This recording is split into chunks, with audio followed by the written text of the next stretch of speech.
Hello friends, expecting couples यानी कि वो कपल्स जो प्रेग्नेंट है उनके दिमाग में हमेशा एक ही चीज चलती रहती है कि अभी हमारा कौन सा महीना चल रहा है, अब बच्चा कैसे होगा, अब हमें क्या सिम्टम्स आने चाहिए, कैसे हम पहचाने हमारी प्रेगनेंसी ठीक चल रही है या नहीं। तो उन एक्सपेक्टिंग पेरेंट्स के लिए हम एक सीरीज स्टार्ट करने वाले हैं जिसमें हम प्रेगनेंसी को हफ्ते दर हफ्ते क्या आप महसूस करेंगे अपने अंदर, क्या आपकी बॉडी में चेंजेस होंगे, किस तरीके से आपका बच्चा ग्रो करेगा, हम इसके बारे में बात करेंगे। शुरुआत में हमें ये समझने की जरूरत है कि अगर हम एक जेस्टेशन पीरियड यानी कि प्रेगनेंसी कितने टाइम की होती है इसको समझने की कोशिश करें तो वो होती है एग्जैक्टली 40 हफ्ता यानी कि 9 महीने 7 दिन। लेकिन बच्चा जब आपके पेट में आ रहा है वो होता है लगभग 38 वीक्स, 38 हफ्ते।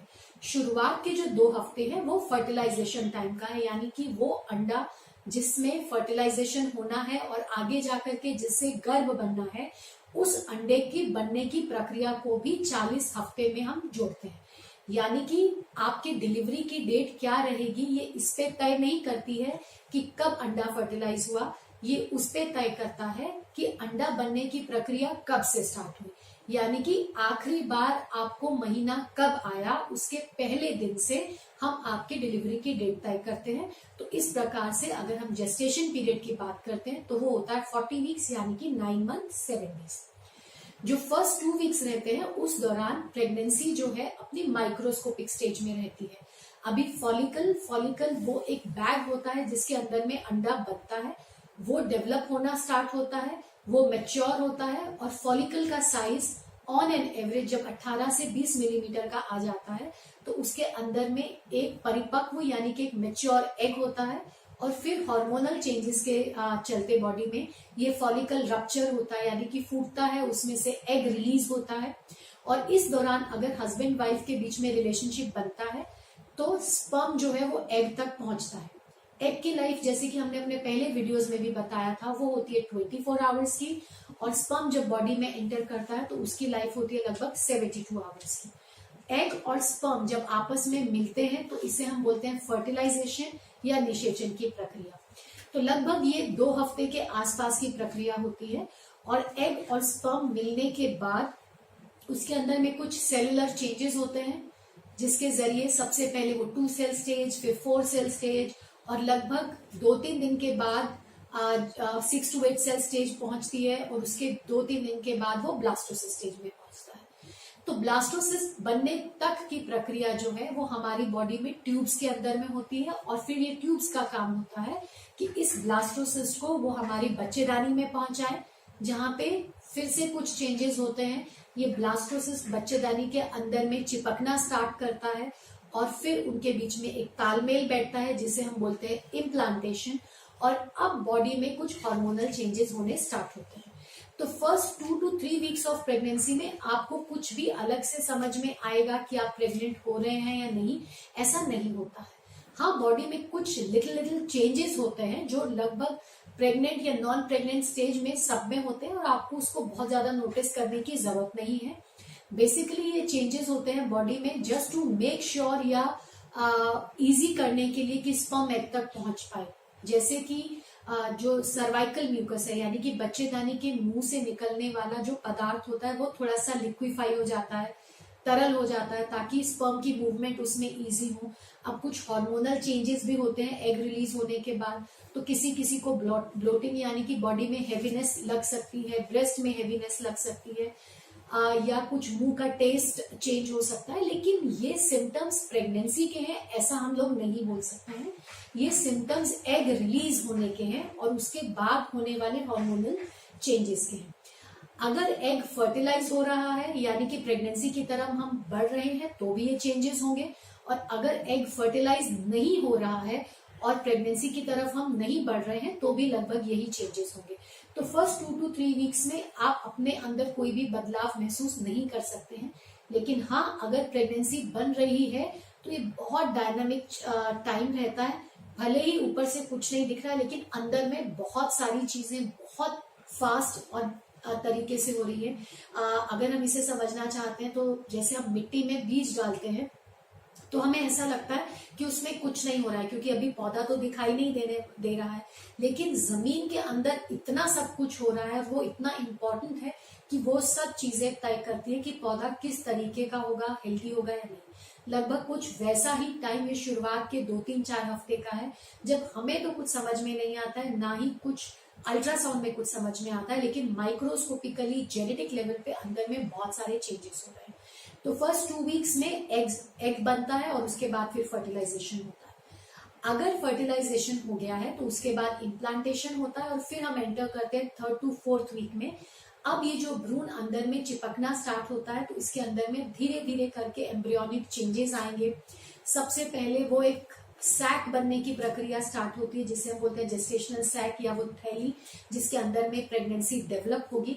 ये प्रक्रिया लगभग 3-4 हफ्ते तक पूरी हो जाती है।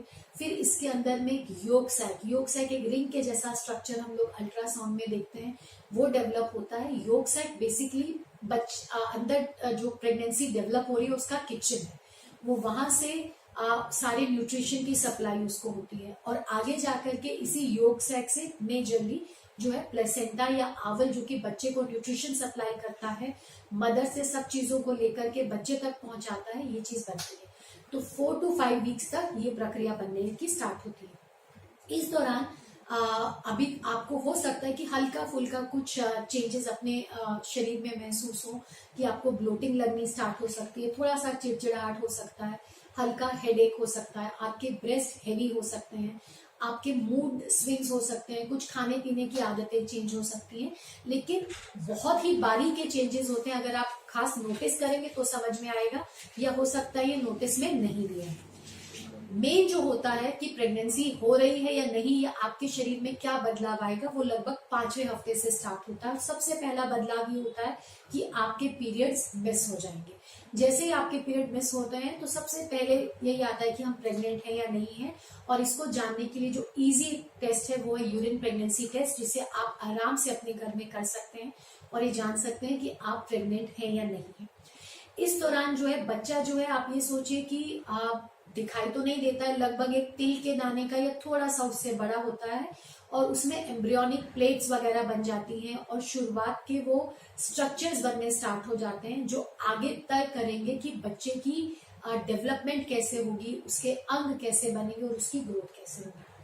अगर हम एक डेवलपमेंट की बात करें तो एम्ब्रायो जो है हेड से टो तक डेवलप होता है। इसका मतलब ये है कि जो अंगों की बनने की प्रक्रिया है वो सिर से स्टार्ट होती है। तो सबसे पहले सिर बनता है, फिर उसके बाद आगे के स्ट्रक्चर्स बनने स्टार्ट होते हैं। इसे हम बोलते हैं क्रेनियोकॉर्डल ग्रोथ, यानी कि ऊपर से नीचे की तरफ बनावट स्टार्ट होती है। तो 4 हफ्ते जब लगभग प्रेगनेंसी के हो जाते हैं तो आप यूरिन में प्रेगनेंसी टेस्ट करके या ब्लड में बीटा HCG टेस्ट करके ये जान सकते हैं कि आप प्रेग्नेंट हैं या नहीं है, और ये हल्के फुल्के चेंजेस आपकी बॉडी में आ सकते हैं। 5 हफ्ते की जब प्रेगनेंसी हो जाती है तो तब तक एक जी सैक अच्छे से बन जाता है, योग सैक अच्छा बन जाता है, एम्ब्रायो अभी भी नहीं दिखता है, बहुत छोटा सा एक स्ट्रक्चर हो सकता है कि अगर आप दुबले पतले हैं तो आप अल्ट्रासाउंड कराने जाएं तो फीटल पोल, जिसे हम आम भाषा में बोलते हैं या अल्ट्रासाउंड की लैंग्वेज में बोलते हैं, वो हल्का सा दिखाई देने लग जाता है। फीटल पोल के अंदर अलग अलग प्लेट्स, अलग अलग सेल्स होते हैं जो आगे जाकर के अलग अलग ऑर्गन्स को डेवलप करेंगे। तो 5 वीक्स के आसपास अगर आप अल्ट्रासाउंड कराते हैं तो इस तरीके के चेंजेस आपको दिखाई दे सकते हैं, और इस टाइम पे आपके अंदर में और भी बदलाव आ सकते हैं कि आपको जी मितलाना लग सकता है, हल्की फुल्की घबराहट लग सकती है, आपका एपेटाइट यानी कि भूख हो सकता है आपको जरूरत से ज्यादा लगे या जरूरत से कम लगे, आपकी बाउल हैबिट्स, प्रोजेस्टेरोन हार्मोन की मात्रा बढ़ने की वजह से चेंज हो सकती है, हो सकता है आपको कॉन्स्टिपेशन लगे या पेट हमेशा भरा रहे। कुछ फीमेल्स को गैस्ट्रोइसोफेजियल रिफ्लक्स यानी कि एसिडिटी या हार्टबर्न की भी तकलीफ हो सकती है। लेकिन ये सब चीजें ट्रस्ट मी, अगर आप बहुत नोटिस करते हैं तो ही समझ में आएगा, अदरवाइज ज्यादातर फीमेल्स में ये अननोटिस्ड आते हैं और आपको इन सब चीजों में बहुत ज्यादा ध्यान देने की जरूरत नहीं है। हल्का थकावट जैसा लगना, हल्का बॉडी टेम्परेचर रेस होना, ये सब हार्मोनल चेंजेस की वजह से होता है, जिसे हमें ज्यादा ध्यान देने की जरूरत नहीं होती है। 6 हफ्ते के आसपास हार्ट बीट यानी कि धड़कन एम्ब्रायो के अंदर में स्टार्ट हो जाती है। ह्यूमन जो हार्ट, आदमी का जो दिल होता है वो 4 चैम्बर का होता है, लेकिन इस टाइम पे चैम्बर्स तो नहीं बने होते, छोटा सा टाइनी सा स्ट्रक्चर दिखता है जिसमें हम लोग धड़कन चेक कर सकते हैं, और जितना छोटा हार्ट होता है धड़कन भी उतनी ज्यादा रहती है। तो 6 हफ्ते के आसपास जब आप अल्ट्रासाउंड कराएंगे तो हम कार्डियक एक्टिविटी आ चुकी होगी ये एक्सपेक्ट करते हैं। तो ज्यादातर केसेस में अल्ट्रासाउंड जो है यही 1.5-2 महीने की जब प्रेगनेंसी हो जाती है तो कराया जाता है, ये जानने के लिए कि प्रेगनेंसी कितनी है, सिंगल है या ट्विंस है, हार्ट बीट आया है या नहीं, और शुरुआती स्टेज की कोई प्रॉब्लम तो नहीं है। कभी कभी खासकर उन स्टेज में जहां पे आपको बहुत ज्यादा पेट में दर्द हो रहा है, हल्का फुल्का दर्द होना नॉर्मल है, लेकिन पेट में दर्द अगर ज्यादा है या ब्लीडिंग ज्यादा हो रही है तो 6 हफ्ते से पहले भी अल्ट्रासाउंड कराया जा सकता है, मेनली ये जानने के लिए कि प्रेगनेंसी एक्टोपिक तो नहीं है, यानी कि यूट्रस से बाहर डेवलप तो नहीं हो रही है, जो कि एक मेजर कॉम्प्लिकेशन हो सकती है। स्पॉटिंग और ब्लीडिंग की अगर हम बात करते हैं तो शुरुआत में 4-5-6 हफ्ते पे हल्का फुल्का स्पॉटिंग होना या ब्लीडिंग होना नॉर्मल है। इसे हम लोग इम्प्लांटेशन ब्लीडिंग भी बोलते हैं। 90-95% केसेस में ये नॉर्मल होता है, सिर्फ 5% केसेस में ये किसी एबनॉर्मेलिटी का लक्षण होता है। तो अगर आपको हल्का स्पॉटिंग है लेकिन और कहीं कुछ तकलीफ नहीं है तो प्लीज घबराइए मत, आप 1.5 महीने का वेट करिए और तब आप अल्ट्रासाउंड करके जान सकते हैं कि प्रेगनेंसी ठीक है या नहीं है। तो 6 वीक्स में हार्ट बीट आ जाता है और इस टाइम तक लगभग अगर आप प्रेगनेंसी को देखने की कोशिश करते हैं तो वो थोड़ा मटर के जो छोटा मटर रहता है उससे छोटा एक साइज में पहुंच जाता है। और अब जो है इसमें थोड़े से ऑर्गन डेवलपमेंट होने छोटे छोटे स्टार्ट हो सकते हैं, 7-8 हफ्ता, 9 हफ्ता, 10 हफ्ता जैसे निकलता चला जाता है। मैंने पहले भी बताया था, ऊपर से लेकर नीचे तक की ग्रोथ होनी स्टार्ट हो जाती है, हल्की फिंगर्स बननी स्टार्ट हो जाएंगी जो क्लियरली नहीं दिखती हैं, लेकिन हाँ एक वेब के जैसे दिखाई देता है। और 11 to 12 वीक्स जो एक इम्पॉर्टेंट टाइम होता है, यहाँ पहुंचने तक गर्भ जो है आपका लगभग अगर हम बात करते हैं तो 40 मिलीमीटर यानी कि लगभग 4 सेंटीमीटर 5 सेंटीमीटर तक का हो सकता है 12 वीक्स के आसपास में। और यहाँ एक इम्पॉर्टेंट अल्ट्रासाउंड आप एक्सपेक्ट कर सकते हैं अपने डॉक्टर के द्वारा कि वो आपको सजेस्ट करेगा, इसे हम बोलते हैं न्यूकल ट्रांसल्यूसेंसी या नेजल बोन स्कैन। ये एक इम्पॉर्टेंट अल्ट्रासाउंड होता है जो कि हमें हेल्प करता है ये जानने के लिए कि बच्चे में कोई मेजर क्रोमोसोमल एबनॉर्मेलिटी होने का रिस्क तो नहीं है। साथ ही साथ इस दौरान एक स्पेशल टेस्ट भी जो कि इन सब क्रोमोसोमल डिसऑर्डर की स्क्रीनिंग के लिए होता है, डबल मार्कर या NIPT भी आपके डॉक्टर सजेस्ट कर सकते हैं। तो फर्स्ट ट्राइमेस्टर ऑफ प्रेगनेंसी यानी कि पहली तिमाही जो कि हम बोलते हैं अप टू 12 वीक्स तक आप इस तरीके के चेंजेस अपनी बॉडी के अंदर और अपनी प्रेगनेंसी में एक्सपेक्ट कर सकते हैं। और क्या आपके डॉक्टर आपको सलाह देंगे अल्ट्रासाउंड के बारे में, वो भी हमने बता दिया। अब बात उठती है कि इस फर्स्ट 12 वीक्स में आपका मेडिकेशन क्या होना चाहिए। देखिए, जो एक मेडिकेशन सबको लेना है वो है फॉलिक एसिड। अक्सर मैं अपने एक्सपेक्टिंग पेरेंट्स को बोलती हूँ आप खाना खाना एक टाइम भूल जाइए चलेगा, लेकिन फॉलिक एसिड एक ऐसा विटामिन है जो कि प्रेगनेंसी में लेना बहुत जरूरी है, क्योंकि ये बच्चे को मेजर एबनॉर्मेलिटी से बचाता है, प्रेगनेंसी के दौरान होने वाली कॉम्प्लिकेशंस को भी कम करता है। इसके अलावा आपके टेस्ट में जो भी प्रॉब्लम आई है, अगर विटामिन डी डेफिशिएंट हो आप या कोई थायराइड एबनॉर्मेलिटी है, तो उसके हिसाब से आपके डॉक्टर्स आपको मेडिकेशन सजेस्ट कर सकते हैं। या आपकी ऑब्स्टेटिक हिस्ट्री अगर खराब है, पहले कोई अबॉर्शंस हो रखे हैं या आपका कोई ऑब्स्टेटिक कॉम्प्लिकेशंस हो रखे हैं या आपके अंदर में कोई बीमारी है जिसके चलते प्रेगनेंसी में दिक्कत आ सकती है, तो आपको hormonal support in form of vaginal tablet, oral tablet, injections या कुछ और खून को पतला करने के लिए इंजेक्शन, ये सब भी सजेस्ट किए जा सकते हैं।